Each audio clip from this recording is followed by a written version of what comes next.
Bonsoir à tous, je suis Ibrahim Assouri Chérif, juriste en droit social et en relations professionnelles. Aujourd'hui, nous allons discuter des enjeux du droit du travail dans le secteur minier et de l'application de la nouvelle convention collective mines et carrières, industrie minière et assimilée. Mais très malheureusement, nous avons constaté dans beaucoup de sites miniers tels qu'Aboké, Kindia, Seguirin, Kamsa, les chefs d'entreprise et les responsables RH ont trouvé des manœuvres et des techniques pour contourner la convention collective des mines et carrières en sous-classant les travailleurs. Qu'est-ce qui se passe? Les employés qui avaient le grade de cadre niveau 3 ont constaté sur leur bulletin de paye de ce mois d'août la catégorie d'un agent de maîtrise niveau 1. Les agents de maîtrise niveau 3 ont constaté sur leur bulletin de paye la catégorie d'un ouvrier qualifié niveau 3. C'est une fraude flagrante de la part de ces sociétés-là. Je pense que l'inspecteur du travail ou les inspecteurs régionaux doivent se saisir du dossier pour rétablir ces travailleurs dans leurs droits. Pourtant, l'article 5 de la nouvelle convention collective est très clair. Les privilèges ou les droits acquis avant la convention restent maintenus.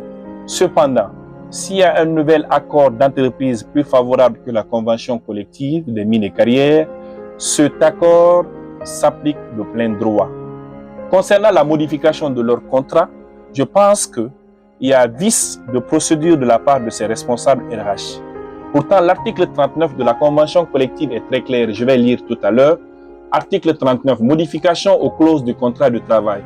Toute modification substantielle apportée à l'un des éléments du contrat de travail doit au préalable faire l'objet de discussion, d'approbation avant notification écrite aux travailleurs. Je pense que les responsables RH doivent voir leur manière de faire.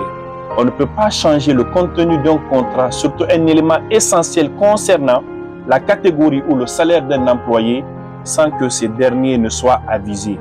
C'est une fraude. Et si vous poursuivez ces entreprises, elles peuvent écoper une amende jusqu'à 10% de leur chiffre d'affaires. Et ça, c'est très grave de la part de ces entreprises. Et rétrograder un employé, on estime que l'employé a été sanctionné. Pourtant, ce n'est pas ce cas de figure. Et qui parle de sanction parle de la procédure disciplinaire. Pourtant, nous ne sommes pas face à ce genre de situation. Il y a eu tellement de fraudes, il y a eu tellement de vices de procédure. Je pense que l'inspecteur du travail, les inspecteurs régionaux ou l'inspecteur général du travail doit s'intéresser à ces dossiers pour rétablir ces travailleurs dans leurs droits. Je vous remercie. On se retrouve bientôt avec une nouvelle vidéo.